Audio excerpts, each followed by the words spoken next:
Nuevamente, les damos la bienvenida a todo el personal de las unidades básicas de rehabilitación a esta capacitación que estamos haciendo a través de este medio para lograr el retorno seguro al trabajo ante el COVID. En esta tercera parte hablaremos de la bioseguridad. Nuevamente, su amiga, la doctora María del Carmen Miranda, del CRE San Luis Potosí, le da las gracias por estar atendiendo a este video. Muy bien, pero para la Organización Mundial de la Salud, ¿qué es la bioseguridad? Para la OMS en el 2005, la bioseguridad era el conjunto de normas y medidas para proteger la salud del personal frente a riesgos biológicos, químicos y físicos a los que está expuesto en el desempeño de sus funciones, también a los pacientes y al medio ambiente.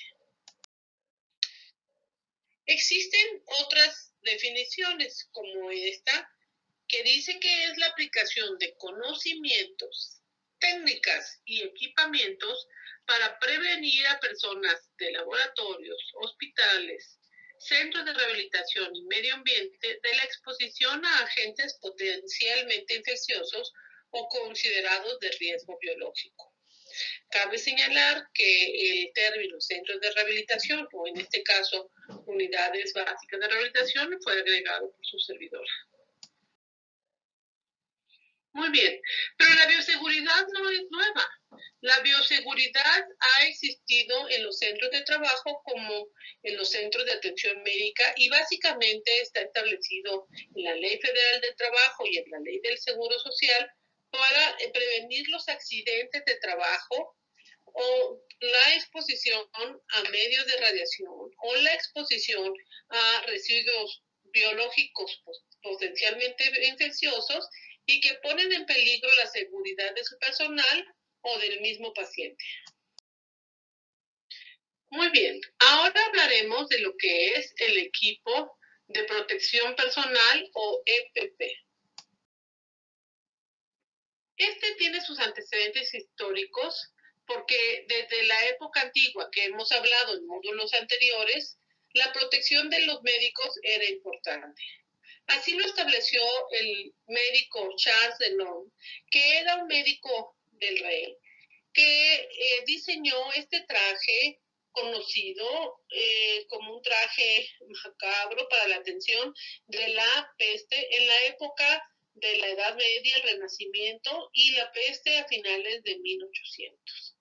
Este traje era el traje de protección del médico y en el cual el médico portaba una camisa y sus pantalones estilo para montar y sobre ellos tenía un abrigo muy grande con capucha que cubría todo su cuerpo. Estaba también presente los guantes y las botas y una máscara en forma de un ave. En aquel entonces se creía que la pandemia de la peste era causada por las aves, quienes al volar de un territorio a otro transferían y transmitían la enfermedad.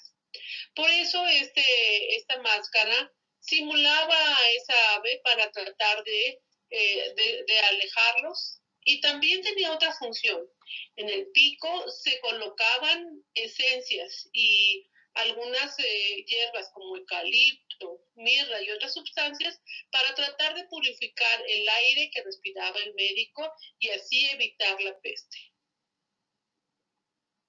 Como ustedes pueden ver en la imagen, también había en ese uniforme un bastón, porque el médico nunca tocaba a sus pacientes, porque se sabía que al estar en contacto físico podría él contagiarse. Pero si ahora vamos y lo vemos en la televisión día con día, ese traje de protección personal para las personas que están en la primera línea de acción contra el COVID no es muy diferente al de la época de la Edad Media, porque se cubre totalmente el organismo para evitar la transmisión o el contacto con este virus. Lo que se modifica es el material. Así nosotros podemos ver que estas personas portan los overoles o taibes como se maneja en su marca durante toda su jornada de trabajo. Durante todo ese tiempo deben de colocarse esta protección con técnicas y métodos específicos. De hecho, se colocan con supervisión y llevan procedimientos muy específicos para portarlo adecuadamente y también para retirárselo, porque es justamente cuando se retira y en la disposición final cuando puede haber mayor grado de infecciones y contagios. Muy bien. Otro de los equipos que se considera de protección por personal son los cubrebocas. Y los cubrebocas hay de varios tipos. Los N95 están recomendados para las personas que están en contacto directo con las vías respiratorias o los aerosoles. Por ejemplo, en la primera línea de atención al COVID, cuando el paciente tiene una carga viral muy alta y puede dar un contagio directo. Pero también, por ejemplo, lo presentan los anestesiólogos o también lo pueden presentar en las áreas de consulta externa los dentistas, porque durante sus procedimientos se hacen aerosoles. Ajá. Estos cubrebocas también pueden ser de otro tipo, como son los cubrebocas quirúrgicos. Y estos cubrebocas quirúrgicos están conformados por 3 capas impermeables que permiten que la persona tenga una protección específica. Para la comunidad se establece que es adecuado el elaborar los cubrebocas en algodón. Sin embargo, debemos de recordar que como normas especiales, los cubrebocas no sirven para todo el día ni toda la jornada. O sea, en un momento dado, los cubrebocas desechables duran aproximadamente para una jornada de 8 horas. Y después de esto se tienen que desechar. En el caso de que por algún motivo el cubrebocas se moje o esté húmedo, se tiene que cambiar. Existen también técnicas para utilizarse, para colocarse y retirarse. Esto es, nunca deben de tocarse si no se están utilizando el lavado de manos antes de su retiro o su colocación. No debe de tocarse la parte externa del cubrebocas porque funciona como un parabrisas, es el que recibe en un momento dado todo el proceso infeccioso, toda la carga viral. Una de las consideraciones que tenemos que recordar es que los cubrebocas para la comunidad están recomendados en algodón. Pero estos a las 8 horas se deben de retirar máximo y deben de lavarse y hervirse. En algunas ocasiones hay quien recomienda utilizar cloro para desinfectarse, pero en lo personal yo recomiendo que estos cubrebocas se laven con jabón y se pongan a secar y se planchen, porque con el planchado podemos eliminar gran cantidad de microorganismos. Algo importante que debemos recordar de los cubrebocas es que estos no son recomendados para niños pequeños, porque existe el riesgo de que el niño pequeño pueda ahogarse con el mismo cubrebocas, porque sus pulmones son muy pequeños. Otra de las consideraciones que debemos de tener es que en el caso de los cubrebocas N95, el maquillaje o el lápiz labial altera el funcionamiento y el sellado de estos cubrebocas, por lo cual deberá de evitarse utilizar este tipo de productos cuando se está utilizando un cubrebocas tipo N95.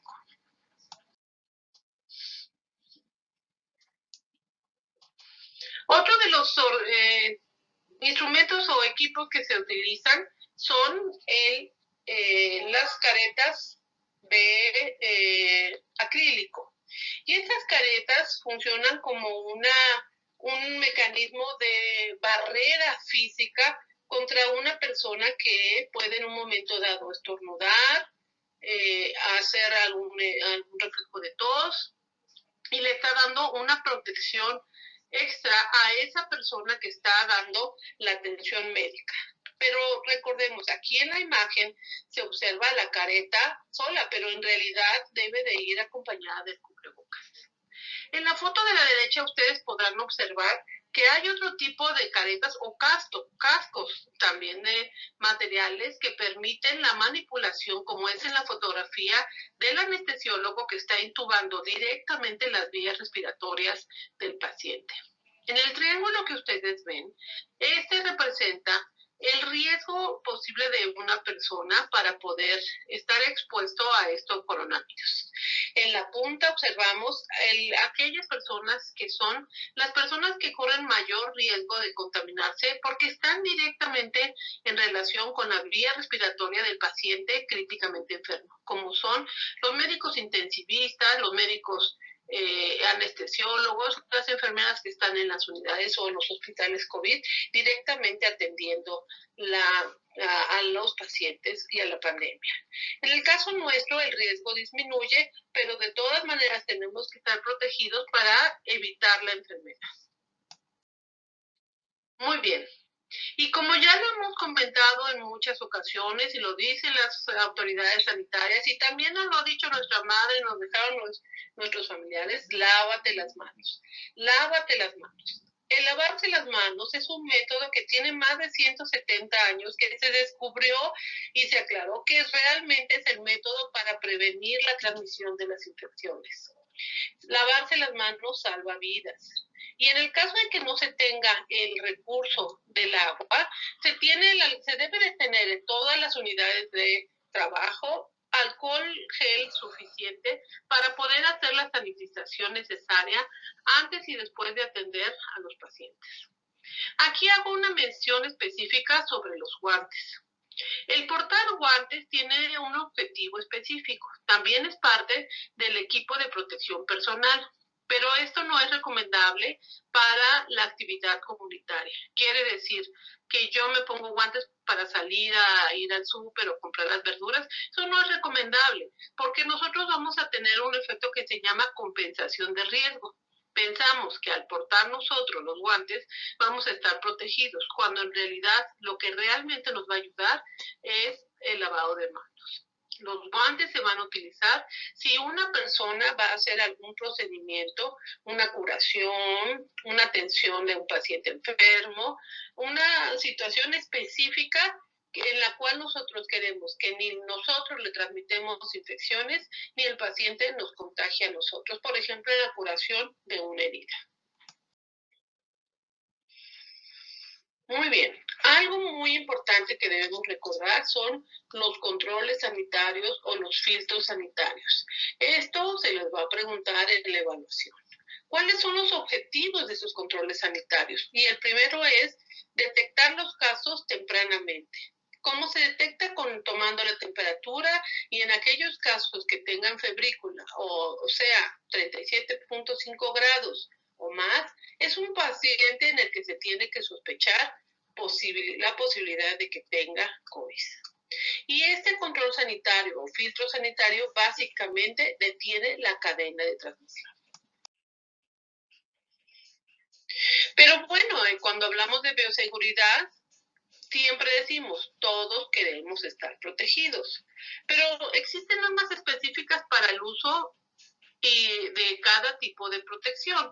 Por ejemplo, yo no voy a usar un overall o un Tyvek, como se conoce, para ir a una unidad de rehabilitación externa donde no hay pacientes enfermos de COVID o al CARE. O sea, eso no debemos de hacerlo, porque en primer lugar hay escaso equipo que están utilizándose en todo el mundo. Por lo tanto, no podemos nosotros despilfarrar el recurso. También debemos de saber que hay técnicas específicas para el retiro y la disposición final. Ok, yo ya usé mi cubrebocas, fue desechable, pues lo tengo que disponer y colocar en un lugar específico, porque recuerden, es un producto potencialmente infeccioso. No lo puedo tirar a la calle, no lo puedo tirar en un bote de basura en donde venga mi compañero de intendencia y se lo lleve como tal. No lo puedo poner en un basurero de cielo abierto. O sea, tiene que tener una disposición especial, para lo cual hay una normatividad vigente. Y bueno, todo en medicina, hasta el uso del equipo de protección personal, tiene un riesgo y beneficio. Y este riesgo-beneficio, el riesgo no debe de ser mayor que el beneficio. O sea, así pues, si nosotros tenemos a un paciente enfermo en casa, de COVID-19 que es positivo, que sabemos que es positivo, me tengo que prevenir lo más posible si es mi familiar para yo no contagiarme y tener un COVID también, el contagio del COVID. Si yo estoy en la primera línea de atención donde hay 10 pacientes hospitalizados y tengo que estar a cargo de estos pacientes que están tosiendo y emitiendo una gran carga viral, tengo que estar protegido al máximo. Todos hemos escuchado desafortunadamente casos donde el personal médico de esa primera línea de atención se ha enfermado. Inclusive algunos de los médicos y enfermeras han fallecido. Sin embargo, nosotros también tenemos que ver otros riesgos y otros beneficios que podemos ver, que debemos de cuidar. Si yo estoy en un lugar donde no veo pacientes COVID, donde va a haber un filtro sanitario muy bueno, donde mis compañeros van a estar detectando oportunamente los casos posibles de infección, y se está impidiendo con ese filtro que entre a la organización o la institución o a esta unidad básica el germen, nosotros actuando responsablemente, entonces no debemos de andar como andan con el personal en la primera línea de atención. ¿Por qué? Vean ustedes en la imagen, el portar este material desechable durante toda la jornada ha provocado en los compañeros médicos, personal de enfermería, todo el personal que entra a los hospitales COVID y en las líneas específicas, lesiones en la piel, lesiones por presión, por infección, por problemas de dolor, por el uso continuo y constante de este equipo. Y bueno, en cápsulas anteriores hablamos de que una de las epidemias más importantes que hubo en la historia de la humanidad fue la historia de la peste. Y esta peste ocurrió desde los romanos, en la Edad Media, en el Renacimiento y hasta finales de 1800, cuando el doctor Alexander Yersin fue encomendado a viajar a Mauritania a hacer la investigación de por qué había surgido nuevamente la epidemia de la peste. El doctor Alexander Yersin ya era discípulo del doctor Louis Pasteur, muy conocido por el desarrollo de la vacuna de la rabia, y también por los métodos de pasteurización para eliminación de las bacterias. Él ya era un microbiólogo que sospechaba que la causa de la peste era una bacteria y acudió a ese lugar a hacer las investigaciones necesarias para determinar cuál era la causa.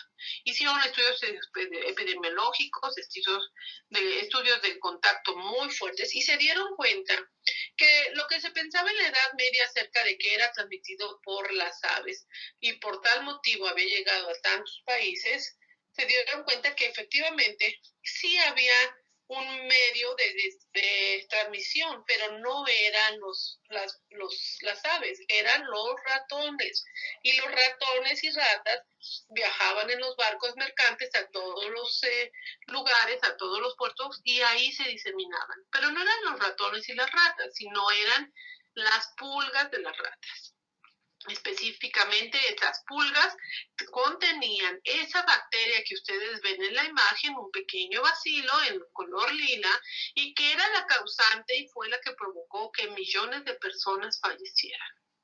En aquel entonces todavía no había antibióticos, estos vinieron años después, por lo cual el doctor Alexander Yersin, quien descubrió la bacteria de la peste, también introdujo un término que era la sanitización para el control de las epidemias.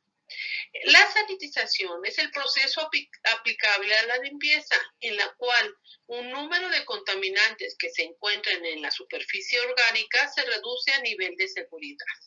No se esteriliza, no se desinfecta, pero hay un número menor que evita que una persona se enferme. Es de gran importancia antes de la descontaminación y de la esterilización.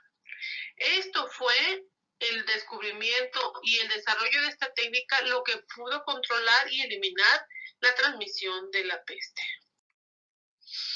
Hoy en día hemos escuchado mucho acerca del proceso de sanitización y este proceso es fundamental también para eliminar la contaminación de los fomites. Recuerden ustedes, los fomites son todos aquellos órganos inanimados que pueden transmitir una infección. El proceso tiene varias etapas. Uno es el enjuague, en donde con el agua se reduce la suciedad excesiva. Después viene la limpieza, con el cual se utilizan detergentes, el cual reduce la suciedad adherida. Viene posteriormente el aclarado, donde se elimina con agua los residuos detergentes. Y prepara a una siguiente etapa, que es la desinfección. Y la desinfección es la aplicación de sustancias para lograr que un número importante de microorganismos mueran. ¿Cuáles son las sustancias desinfectantes? Sustancias desinfectantes son el alcohol, el cloro, entre otras sustancias que nosotros podemos utilizar. El yodo, por ejemplo, que utilizamos cuando tenemos procesos infecciosos en la garganta y hacemos gargarismos con yodo. Eso también puede ayudar. Pero algo muy importante, en cantidades mayores pueden llegar a provocar daños a la salud, y especialmente si estas sustancias se contaminan con los alimentos. Entonces, por lo tanto, para evitar la contaminación de estas sustancias desinfectantes, se recomienda después de la desinfección un enjuague final. Pues muy bien, en la bioseguridad todos debemos de estar involucrados. Les pido por favor que repasen muy bien esta ponencia, porque muchos de estos temas van a ser pedidos y proporcionados a ustedes en la evaluación final. Pues muchas gracias. Les doy las gracias de que hayan revisado este material y nos veremos en la cuarta parte de este material, pero ya en una ponencia en vivo. Les pido por favor que lleven todos ustedes las dudas que tengan para que seamos posible, de ser posible, se las podamos resolver. Muy bien. Recuerden, todos estamos involucrados en la bioseguridad. Todos. Y si implementamos estos métodos, tendremos éxito en el retorno seguro al trabajo ante el COVID-19. Gracias. La doctora Miranda les envía un cordial saludo.